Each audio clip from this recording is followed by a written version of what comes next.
The Witcher minifigure that I have is currently a classic style minifigure, so not something I really prefer in my collection. Also came with Yennefer, so you got the two of them together. Today though, very excited, got a much more detailed version of the character from LegendCMOC, finally was able to track this down. But in addition to the base minifigure, I also picked up the expansion pack, which is also a huge package, has a lot of parts. Let's dump out the contents and look at those. For the base minifigure, you get the minifigure, two different swords in the sheath there, a cape, and an official Lego new version of the Jedi hood piece. Accessory pack here, new head, three different very power effect type pieces, minifigure, an accessory type hand thing, and a couple different tiles printed with runes or magic spells or whatever. So lots to go over, but let's go ahead and toss it on the stand. Looking at draw, very blown away by the detailing on here. Really great in the torso, especially moving the arms. Looks like no side torso printing. Arms are a little stiff right out of the packaging, but yeah, just black on that side. Looks like same for this side, which is surprising for it being a LegendCMOC minifigure. Usually they do have the crazy wraparound printing all over the place. See, there's some printing on the back of the torso that's covered by the sword sheaths, which are very cool. Two different swords in there. We'll take a look at those in a bit. They are loose in there, so if you're rotating the minifigure around, they will fall out, so that is something to keep in mind. Looks like for the legs, you got side leg printing. Nothing on the back, though, which is, again, surprising for the brand. Inside of the leg, also no printing, so out of the ordinary here. Maybe this came out, or I guess was put up for pre-order before some of those Baggles minifigures that do have that extra detailing, so that could be excusable for that reasoning. But I do kind of like that darker blue that is printing on the black. And obviously with the black stripes in between those does work to darken it a little bit. But I'm loving the color combos here. I think it looks really cool. The browns for the different leathers with the lighter accent colors all over the place. Whether it's on the boots or on the torso for the different straps. The crest print there is also really nice. And of course just chainmail detailing. The print that is here is exceptional. The arm with the armor plating again continues that same sort of chainmail-esque design, which is also going to be found on the top of these shoulder pads. Again, a very nice molded part. And I like that they are pretty thin. Doesn't feel like they're flimsy or anything, but you're not going to have to worry about them getting damaged. On the face, really nice looking facial hair. Not a ton of extra detailing in there, it looks like. It might just be the light gray. Gonna look at it off camera. Oh, you can see the sword falling out there, like I mentioned. Yeah, so it is just that light gray. A little bit of lighter or white in the chin there for that beard area. One of the swords, again, fell out. It's really nice on these that there is brown printing on the hilt for this one for sure. A little bit of molded detailing on the guards. This one does not have any extra printing on the blade other than the silver. Guess while we have it out, let's just see how easily it can get into the arm.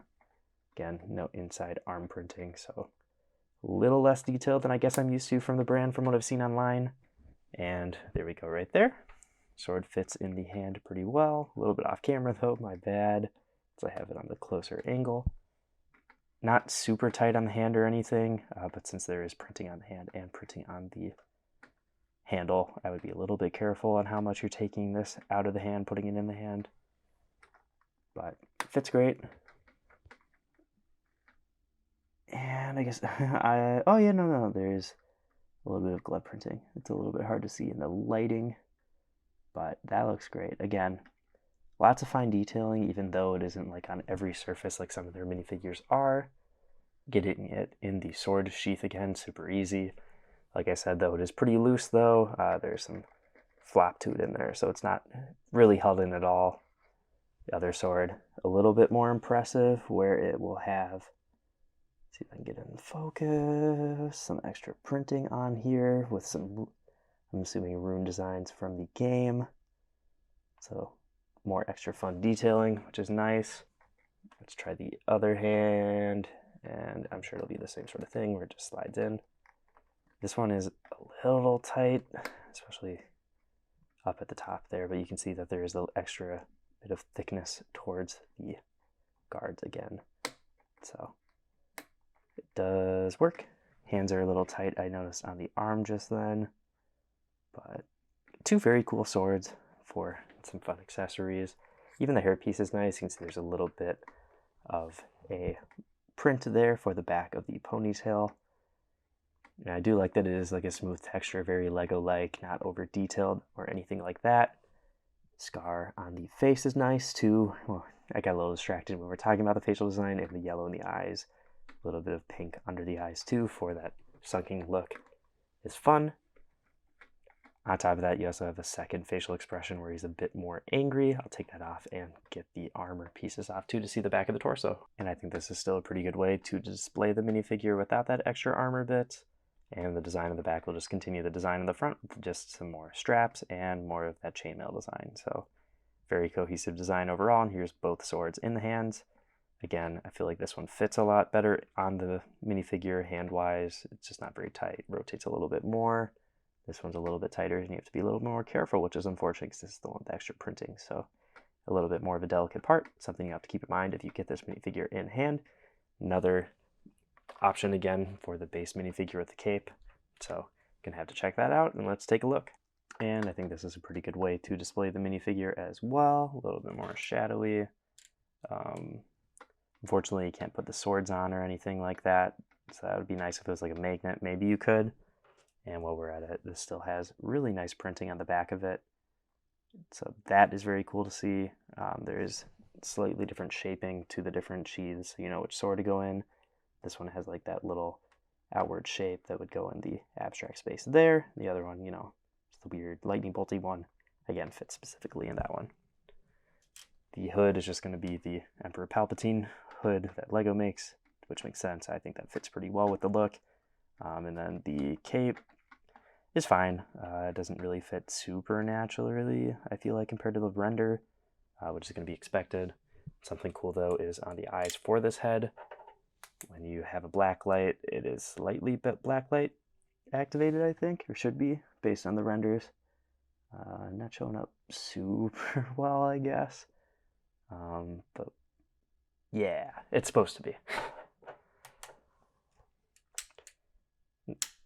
Now that we have the base minifigure out of the way, we can check out some of those extra accessories. Let's check out the extra head and some of the magic parts. Just starting out, I put on the fire stream and the magic shield, which are very nice. They just have like a bar connection on the back, which would be like a Captain America shield. This one on the side here is based off of one of the official Lego Power Blast effects, so it's nice to see that made into an accessory for him here. It's kind of interesting looking at the face here. It is going to be the exact same face design on both sides as the base figure, just with the extra toxicity printing for the extra detailing.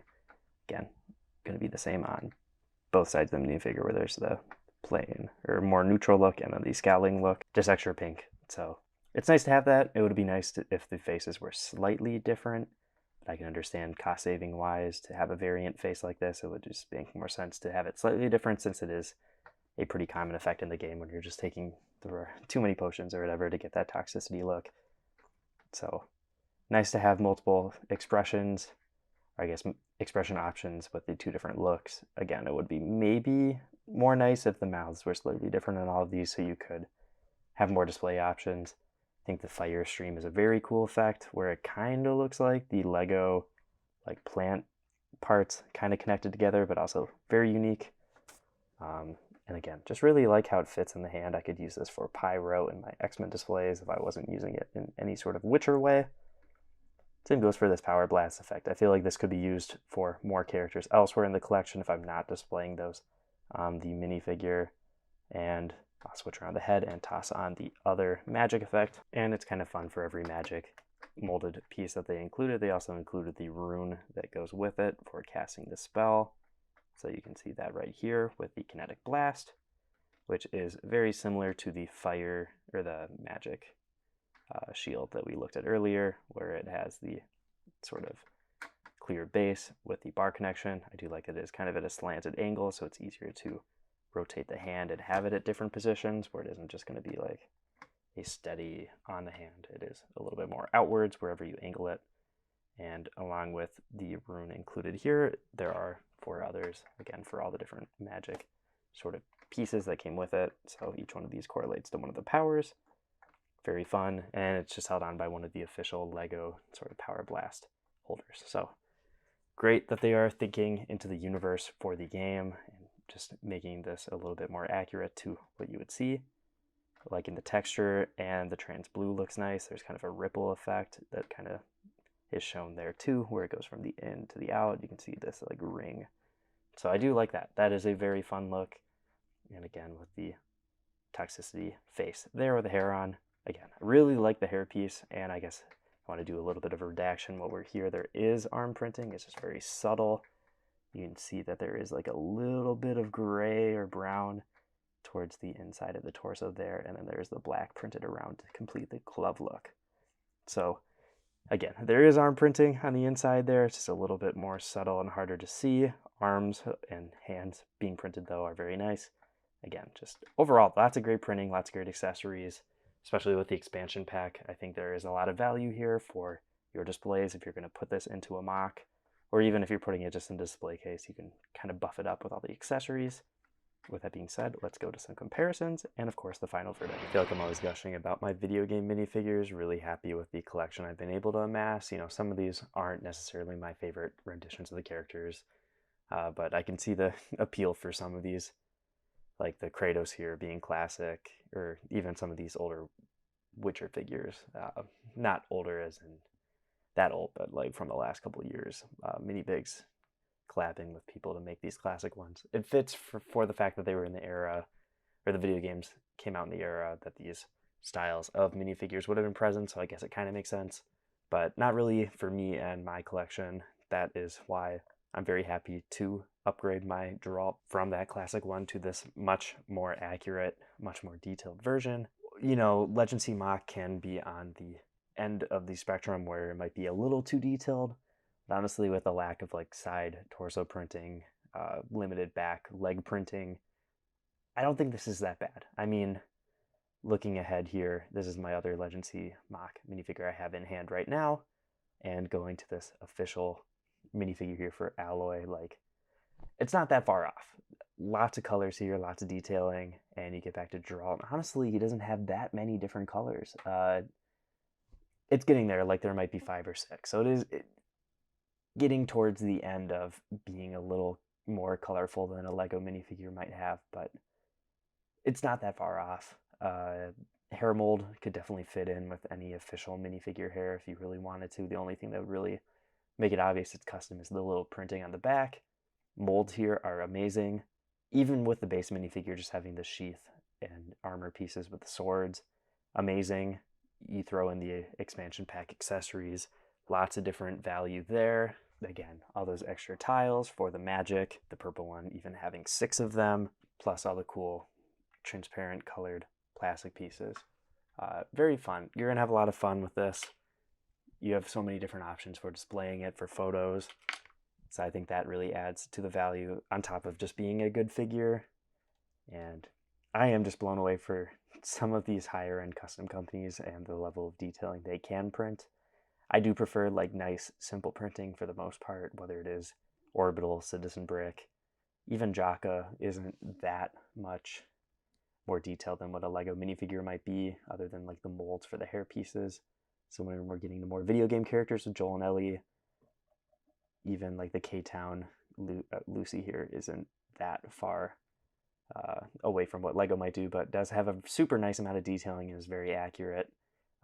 And the next LegendCMOC minifigure I'm really excited for, in the video game realm at least, I'm getting that Kratos that they made for the newest God of War game. Very excited for that, and will bump this one out of the collection. They've made a bunch of other Witcher minifigures, but I just don't feel comfortable ordering from them too much. I got this one secondhand. Very happy to have it, but their pre-order times are just really out of control, and it's just kind of upsetting as a consumer to think about spending money there if it's not a bagel Star Wars figure that it might take extra years to come out. So definitely want to put that out there and warn people to keep an eye out on LegendCMOC. Definitely want to keep that in mind when you order one of their figures, that the wait can be a long time, but for the most part, it's going to be a quality product. You're probably going to be really happy with it if you're willing to wait. So Something to keep in mind. If you can get this one for a reasonable price, definitely would recommend it. But let me know, what do you think in the comments. If you want to see more custom Lego video game videos or custom Lego videos overall, check out all the content on my channel. I have been Brick Radiop, and I will see you in the next video.